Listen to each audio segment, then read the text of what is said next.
sat there while he was looking through his GPS or whatever the hell he's doing. I'm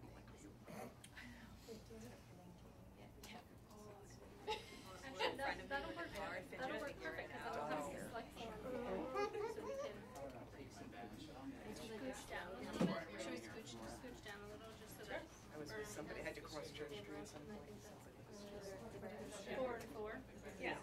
Never getting it. Evenly matched. Still have all the short people over here. Yeah, I know. If you don't get the ratio, Yeah. And you have to. but I mean, I mean, just wait for somebody. Is there actually police? To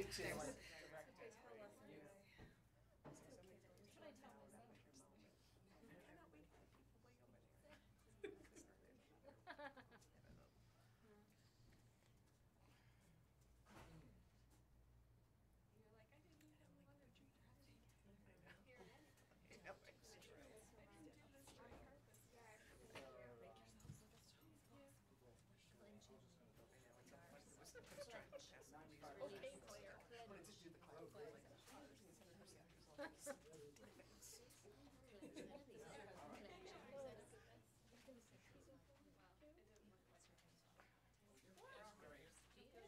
We made it, right? I didn't come up with 5 too. Anymore. It's so nice. It's gorgeous.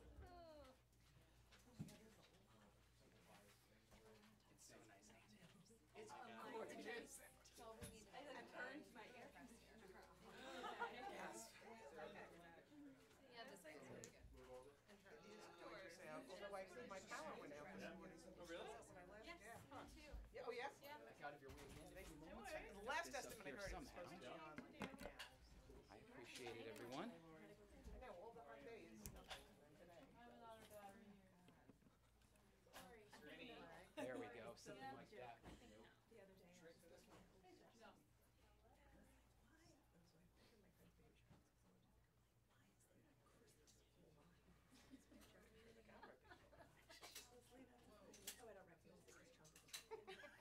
Taking a picture of you guys. The night shift.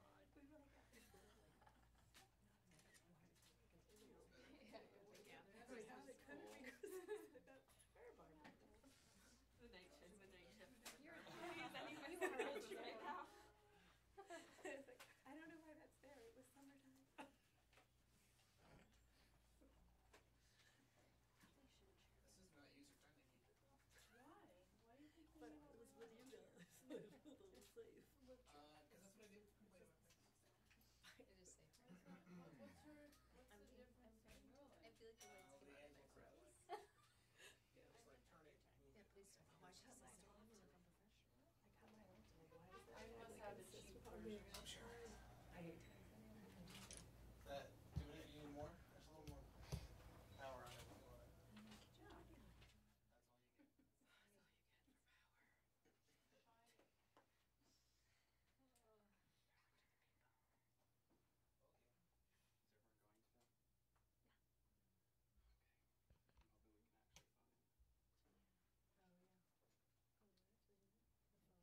Thanks everybody for coming for what I think is a really, really important issue. And I am delighted to be here today with Deb Snell. Deb, who is the president of AFT Vermont, who has been a registered nurse at the UVM Medical Center for 19 years and is with the Medical Intensive Care Unit. Lori Onchman, president of the Vermont Federation of Nurses and Health Professionals. Lori, who has been a registered nurse at the hospital for 39 years and is in the surgical, pediatric, neurosurgical intensive care unit. And we're here with Julie McMillian, who is the lead negotiator, who has been a registered nurse at the Medical Center for 18 years and is with the post-acute care unit. And I want to thank all of these nurses, not only for being here today, but for their years and years of service to our community. Thank you all very much. As anyone who has ever been in a hospital bed knows, nurses are the backbone of any hospital. At UVM Medical Center and at hospitals all across the state and the nation, nurse practitioners, registered nurses, and licensed practical nurses work around the clock to provide high-quality, compassionate care for their patients. Without a strong, dedicated nursing workforce, no hospital can provide the quality care that patients deserve. Patients know that, doctors know that, and hospital administrators know that as well.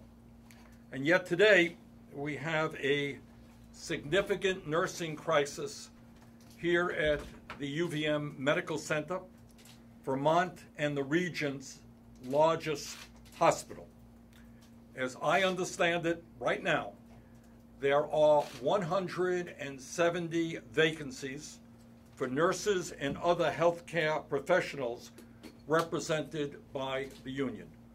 170 vacancies at this hospital. What that means is that with this high level of vacancies, nurses are stretched beyond what is good for them or their patients.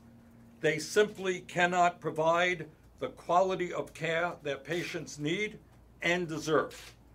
Further, with a nursing staff that is understaffed and overworked, morale suffers and the nurse turnover rate is higher than it should be. On top of that, some of the veteran nursing staff have not gotten a raise in many, many years. Not only are these experienced nurses providing critical care to patients with extremely complex medical issues, but very importantly, they are also training the next generation of nurses. Interestingly, because of the nursing shortage here, the medical center is forced to employ at great expense hundreds of travel nurses over the course of the year and who come here for 13-week stints to help keep the hospital running. Now, why is it so hard for the medical center to attract and retain nurses? Well, maybe it has something to do with the fact that, according to research done by the nurses, Vermont currently ranks 47th in the nation in terms of nurse wages adjusted for the cost of living. 47th out of 50 states. This is not a complicated problem. If the medical center doesn't pay competitive wages for the vitally important work nurses do, we will continue to see high vacancy rates and high turnover rates. If nurses don't earn enough to live in dignity and raise a family here in Vermont, we will continue to lose these nurses to other states that pay more competitive wages. There's been a lot of talk recently about keeping our young people here in Vermont and encouraging more young families to move here. Well, How about making it more attractive to live and work here for the nurses who help keep us healthy and who treat us when we are sick? Instead of paying travel nurses for 13-week stints at exorbitant rates, the medical center should invest in good-paying, permanent nursing jobs. Jobs that allow nurses to set down roots in Vermont, start families here, and build their lives in the very same communities as their patients. I am heartened to see, and this is really important, that more than 90 physicians at the medical center understand this and have stepped up to support the nurses, and I thank those doctors. They know that they, as doctors, cannot do their jobs without a dedicated, well-staffed nursing workforce at their side. They know that when the nursing staff is strong, patient care gets better. It is telling to me that the nurses are also pushing for a hospital-wide $15 an hour minimum wage for licensed nursing assistants who are not even covered under the contract that is being negotiated. LNAs are the hardworking folks who help patients with everything, from eating to personal hygiene to moving around. They also keep family members comfortable during some of the most stressful times in their lives. It is beyond comprehension to me that there are LNAs at the medical center who make less than $13 an hour. Let me conclude by simply saying this. At the end of the day, like so many other issues, this contract negotiation is about priorities. It's about priorities. I find it hard to believe, I find it really hard to believe that the hospital has enough money to pay nearly $11 million to 15 administrators. $11 million to 15 administrators, including more than $2 million to the CEO, but apparently doesn't have enough money to pay their nurses the same wages as nurses earn just across the lake in Plattsburgh, where the cost of living is in fact lower. I find it even harder to believe the medical center when it says it has to pay these inflated administrators' salaries to attract the best and the brightest people to run the hospital. Well, how about paying competitive wages to attract the best and the brightest nurses who actually care for the patients? The fact is, CEO compensation at the hospital has doubled in the past 10 years, while average employee compensation, not including doctors, has remained essentially flat. That sends the message that the hospital, which made more than $75 million in profits in 2015, prioritizes its executives way more than it values its workforce. I think we can all agree that everyone involved wants to avoid a strike. I know the nurses do, I know patients do, I know family members, and the community does. And I want to believe that the medical center does as well. To avoid that strike, the hospital must take seriously the nurses' demands for fair and competitive wages, and they must send actual decision makers to negotiating sessions. I learned just yesterday that the nurses are negotiating with lawyers. They should be negotiating with Dr. Brunstead and administrators who, like the nurses, know exactly what is going on in the hospital. But at the end of the day, the hospital must treat nurses with the respect and dignity they deserve for the incredibly difficult and important work they do. Deb, did you want to say a few words? Julie? Julie, right, sorry. That's okay. Okay.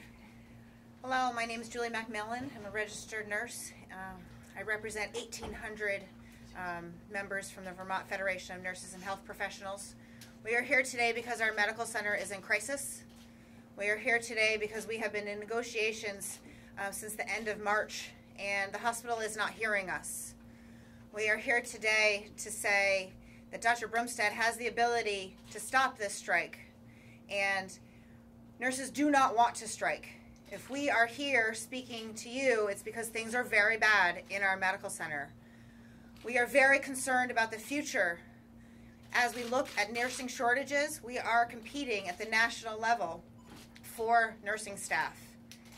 And we are unable to attract nurses and to retain nurses. That leads us to believe that our hospital administrators' priorities are not where they need to be. They are spending a lot of money on travel nurses instead of investing in our community. We serve 1 million patients a year from upstate New York and Vermont. And we are always on the side of the public. We're here on your side, by your side, because we care. And it is very important to us that we realize that the public realize that we are not asking for Boston wages or New York City wages. We are looking for parity within our own network. We are looking for parity with Plattsburgh wages. Again, the hospital has prioritized expansion of the network, buildings. They've spent a lot of money on the electronic health record. But in the growth of the network, the nursing staff has been left behind. Again, they spent $10 million on 15 people. We are representing 1,800 people, and we are looking for a 3-year contract. So we are not here looking to be greedy. We are here because we are concerned we cannot recruit people and we cannot retain people. We call on administration to give to all UVM-MC employees $15 an hour. That includes environmental services, patient support services, LNAs, mental health technicians, and all of the care team that we need to do our job every day. So we thank you, Senator Sanders, for listening, and we hope that our administrators do the same. Thank you. Okay, any questions? I have one. I'm just wondering. You are with whom? I'm with UT Hager. I'm Kelsey Bauer. I'm just wondering. They're putting nurses up, with boosting nurses up in Hotel Vermont and Hilton, and I was just wondering if you could tell me more about that. Anything you know on that front?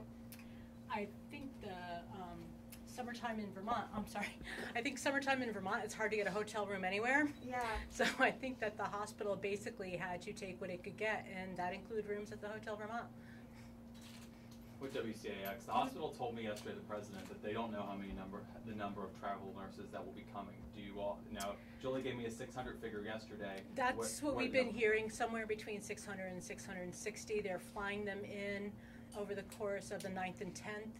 They're doing an orientation with them on like the 11th, and then they would start work at 7 o'clock on the 12th. Do you have any idea how much money it's going to be to put into these? How many millions of dollars they're going to spend? I can't guesstimate. I would say roughly over 3 million, possibly a bit let more. me just. Yeah. I represent. Yeah. Go ahead, please. No, stay there. Okay. I'm kind of curious. Why is it that you think they have millions of dollars to bring travel nurses into Burlington, but they don't have the money available to hire people permanently? Well, that's very curious, isn't it? So the hospital had told us that they didn't want to hire these what we call scab nurses, that they wanted to invest in our wages. And yet they turned around, did not offer any more money, and instead are spending these $1 million of wages, instead of putting money into our wages in our first year, which is a priority for us to get nurses here. But let's be clear, bringing 600 nurses here, travel nurses, is going to be a very, very, very expensive proposition. Mm-hmm. Yes. For a hospital that claims it doesn't have the money to be able to hire permanent They're nurses. very expensive. They're paying for their hotel rooms. They're paying for their airline tickets. And they've all been guaranteed a minimum of 36 hours of pay. This is Pat with WAMC. I'm curious, one of the things that the hospital president has said, or at least has mentioned when I was interviewing her, is that you guys have asked for a 24% wage increase. Correct. And basically she's saying, well, if we give the nurses, the 1,800 nurses, a 24% wage increase, that eventually, or very quickly, would have to trickle down to all 8,000 wage earners at the hospital. Has that come up in negotiations? And secondarily, what do you think of that as being one of their reasons for only offering a 13% wage increase? Because the 24% they have to basically give to everybody in the hospital. As they should be. No, we stand strongly that, I mean, we work beside LNAs and housekeepers that are doing 2 and 3 jobs to be able to afford to stay here. Some of them are delivering papers in the morning. I mean, it's insane. I know nurses that are doing waitressing on weekends to be able to afford to stay here and raise their family here. The hospital, like Julie said, needs to get its priorities straight. They just spent $22 million on those 2 buildings over at Tilly Drive. That would have covered what we're asking for everyone. So it's priorities.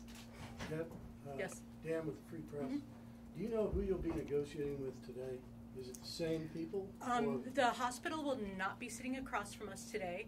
The hospital, despite their claims that they wanted to sit at the table with us, had actually refused to meet with us this week. There'll be no negotiation? We will be at the table in the McClure lobby at 5 o'clock. The hospital will not be there. They will be in a separate room, and the mediator will be shuttling back and forth. Dan, you're asking a good question. Yeah. Yes. Look, the administration and the union are going to have differences, but the way you do serious and respectful negotiating is you have people sitting at the table who know something about the issues. You don't bring lawyers who are probably paid a handsome price as well up front to do the negotiating for them. This is a small city. Everybody knows everybody. So I asked Dr. Brunstad and the administrators at the hospital, sit down with the nurses. These guys know the issues. The administrators know the issues. You don't need lawyers to be intermediaries.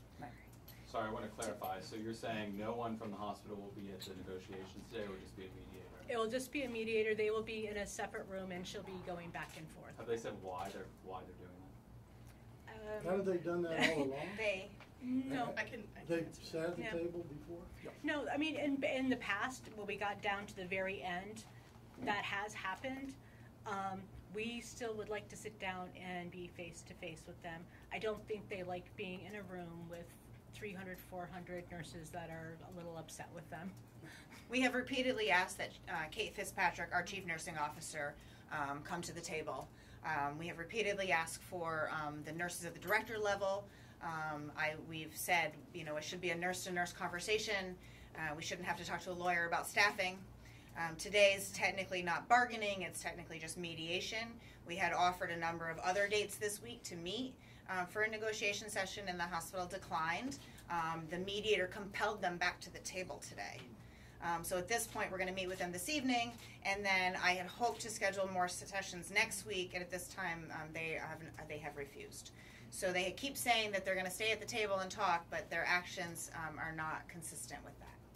Other questions? Yes, Mike Hoey from Local 22 and 44. And as all of you mentioned, and as Lori, I believe you wrote about very recently, the disparity in pay between yourselves and your counterparts within, again, your own health network at CVPH.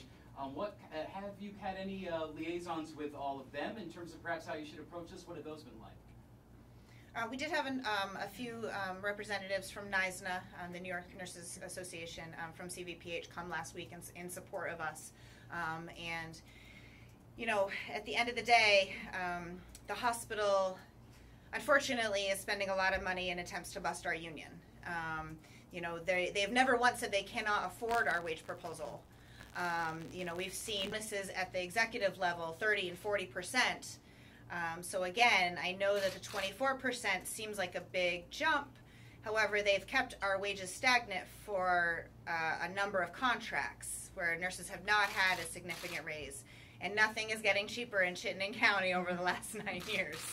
I think, a real point to be made, and I was impressed by this. How many years? 39 years. 1 month shy of 40. Julie, how many years you worked there? 19. 19. These people have devoted their lives to this community and to the hospital. That's what they do. These are not labor agitators. Right. These are people who are working right now full-time. You have to get some time off to get here this afternoon, I think, right? All right. These are people who are working full-time for this community. Okay, and they are supported by the community. Everybody knows that the backbone of the hospital is these nurses. So once again, I would urge Dr. Brunstad and the administration, sit down at the table with the nurses, work it out, avoid the strike. Senator Tim at Vermont Business Magazine, you've been a champion of lowering healthcare costs, lowering health insurance costs. This is going to add tens of millions of dollars a year to the payroll. How does that jump? I don't think that's really necessarily the case, Tim. I think you've heard. You want to talk about spending money? Then maybe we ask why the top 15 administrators get $11 million. And maybe we want to ask how there's money available and how much it will cost to hire 600 people coming to this city at this time to get hotel rooms and get exorbitant salaries. At the end of the day, and this I believe, in terms of health care, the way you have cost-effective health care is to have adequate staffing so we can prevent disease, so these nurses can do their job so people don't leave the hospital, have to come back to the hospital. A well-paid and high morale workforce is, in fact, in my view, cost-effective.